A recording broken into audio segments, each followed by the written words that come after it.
반갑습니다. 저는 부산 카톨릭대학교 사회복지상담심리학과 이미경입니다.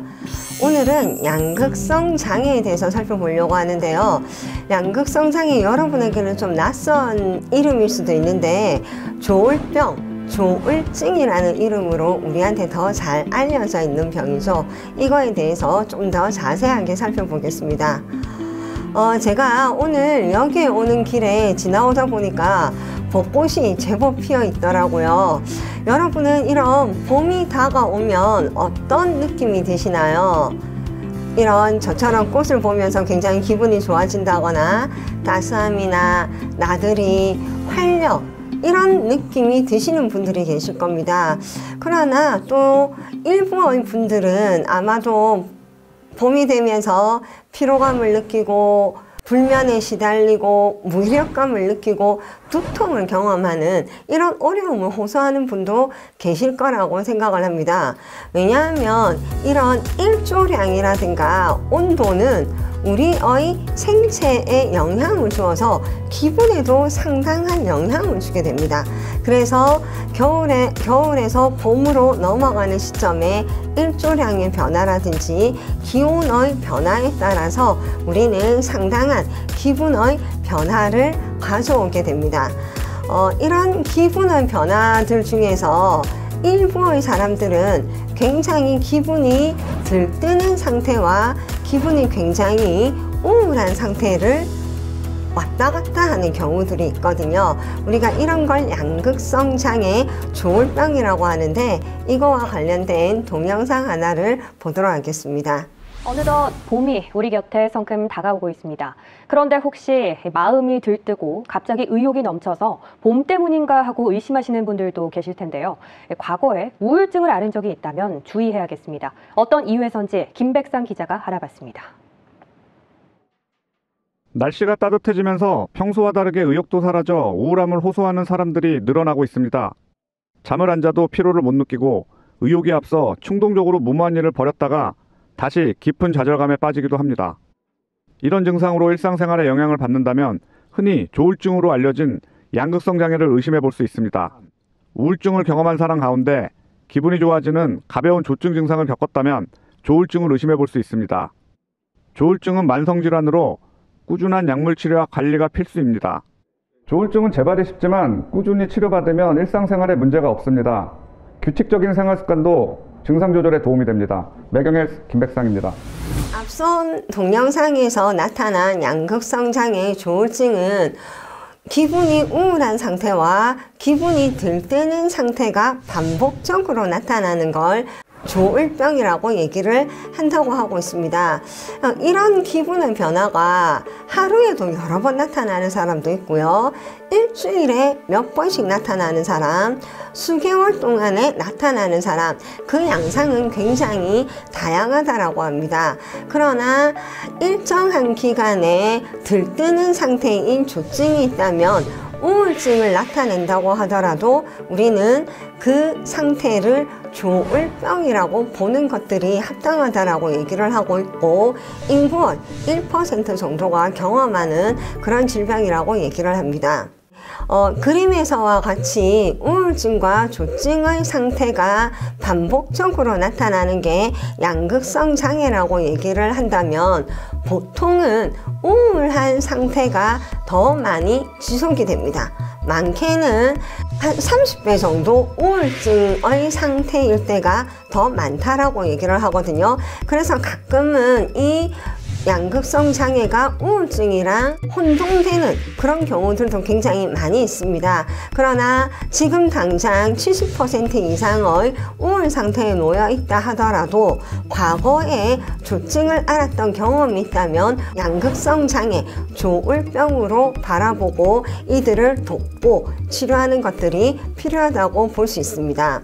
우리 양극성 장애에서 우울 상태와 조증 상태가 반복된다라고 얘기하는데 여러분들 그럼 우울 상태는 기분이 우울한 거야? 조증은 기분이 들뜨는 거야? 도대체 뭘 말하는 거야? 좀 궁금하지 않으셨을까라는 생각이 듭니다. 우리가 우울한 상태라고 얘기를 한다는 건 단지 기분이 우울한 것만을 얘기하지는 않습니다. 네, 물론 과도하게 슬픔을 느끼는 이런 것들도 우울증의 중요한 증상이기는 합니다만은 그 외에도 다양합니다.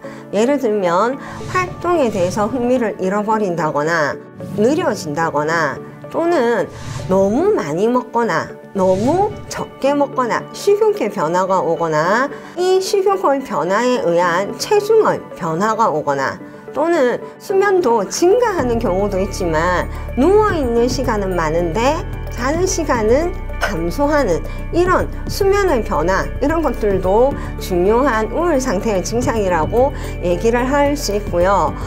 그 외에도 굉장히 자신이 쓸모없는 사람이라는 그런 자괴감이라든지 죄책감 이런 거에 빠지는 사람들도 많고요. 오히려 청소년들 같은 경우에는 우울증이 있는 경우에 짜증이나 반항을 하는 경우들도 많이 있습니다. 이런 것들도 우울증의 중요한 요소라고 할 수 있고요. 어르신들 같은 경우에 노인분들에게서 나타나는 우울의 증상은 신체 증상으로 많이 나타납니다. 소화가 안 된다, 관절이 아프다, 등이 아프다 이런 신체 증상으로도 많이 나타나고 있기 때문에 우리가 단지 기분이 슬프고 우울한 것만이 우울 상태를 의미하는 걸 아니라는 걸 아는 것들이 굉장히 중요할 것 같습니다. 그리고 가장 우울증에서 우리가 유의 깊게 봐야 하는 증상은 반복적으로 죽음을 생각하거나 자살 생각에 빠지는 것은 굉장히 위험한 증상이라고 할 수 있습니다. 다음으로는 조증 상태입니다. 우리가 조증 상태는 대부분 우울한 기분에 대한 반동 형성이라고 얘기하는 경우들이 많습니다.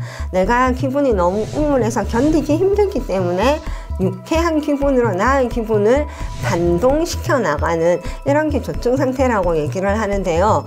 이런 경우에는 굉장히 활기차고 기분이 고조되고 과도하게 낙관적이고 자신감이 넘치고 이런 경우들이 있고요. 하나는 이분들은 잠을 안 자도 힘들어하지 않습니다. 하루에 2시간이나 3시간밖에 안 자도 그 다음 날도 활력이 넘쳐요.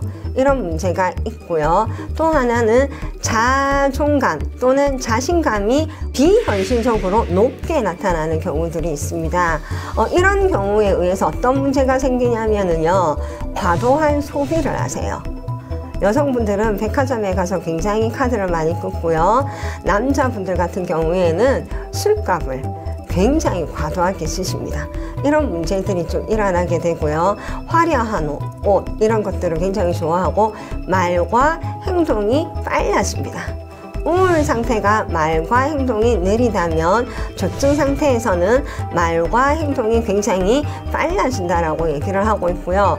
근데 조증 상태에서 굉장히 위험한 것 중에 하나는 본인의 안전을 위협하는 행동을 과감하게 하는 경우들이 많습니다. 예를 들면 도박이라든지 음주운전이라든지 위험한 성관계를 한다라든지 이런 걸로 인해서 본인에게 위험을 초래할 수 있는 행동을 자제하지 못하는 이런 것들이 조증 상태에서 나타나는 증상이라고 할 수 있습니다. 이런 양극성 장애의 원인은 뭘까요? 네, 결론은 복합적이라는 겁니다. 하나의 원인으로 설명되지 않는다라는 거죠. 가장 기본적으로는 생의학적으로 신경 전달 물질, 도파민이나 셀로토닌이나 이런 신경 전달 물질의 불균형에 의해서 나타난다라고 얘기를 하고 있고요.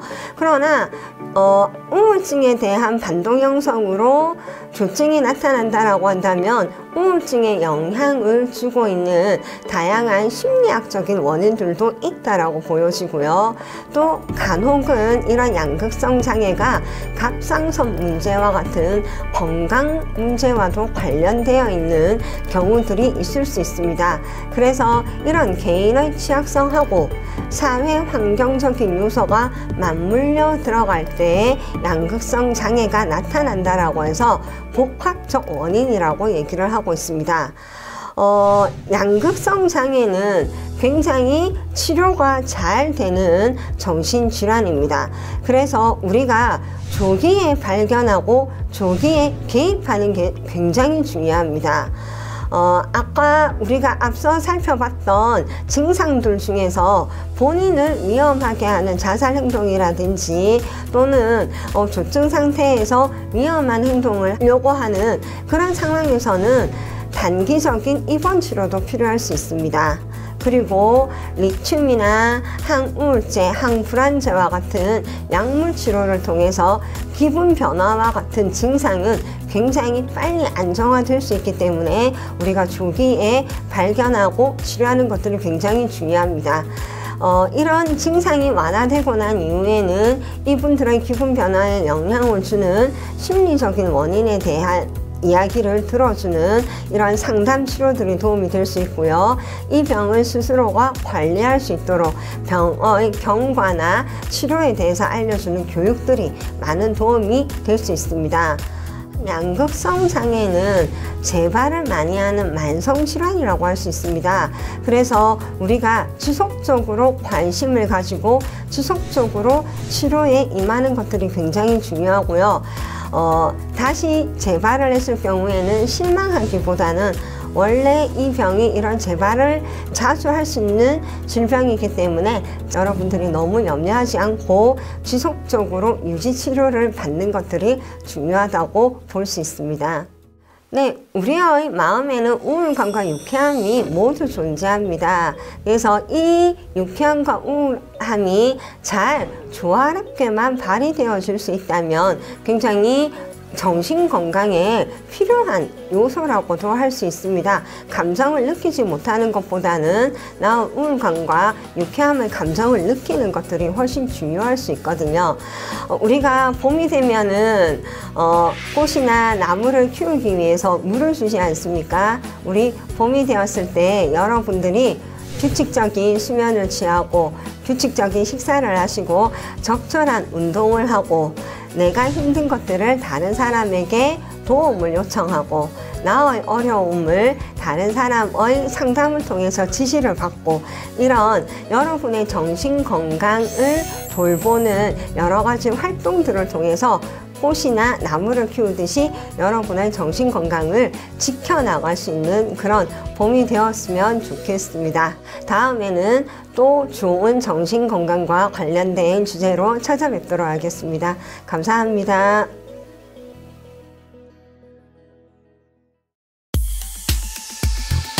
마음이 아플 땐 왜 참기만 해요. 고민하지 말고 상담 받으시죠. 정신건강 책임져줄 우리 쉼터 훌쭉은 정신건강복지센터.